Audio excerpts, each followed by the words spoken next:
So, yun na nga guys, nandito tayo ngayon sa Kibawi, Bukidnon. So, tingnan nyo guys, ang ganda ng road nila at ang linis. So, yun na nga guys, super clean yung lugar nila at saka no traffic. Tingnan nyo, kikita nyo naman na ang laki ng daanan tapos wala pang mga sasakyan kasi maraming daanan dito guys kaya hindi ma-traffic.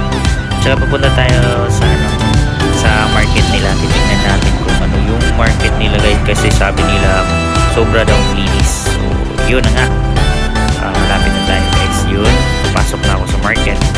Bibili ako ng pansit at saka baboy guys kasi dito kami namimili lagi kasi napakalinis na dito sa loob.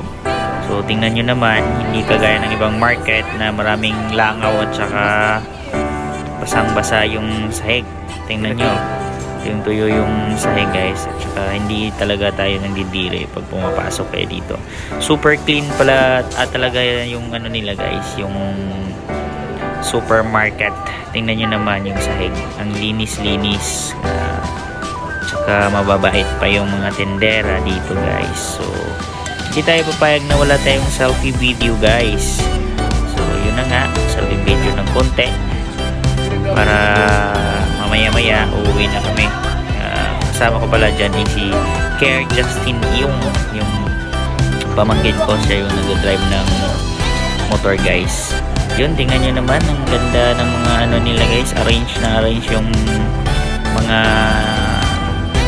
tinda. So yun na nga guys, maraming salamat sa panonood. Hanggang dito na lang ako. Maraming salamat sa pagsubaybay nyo guys. Bye bye.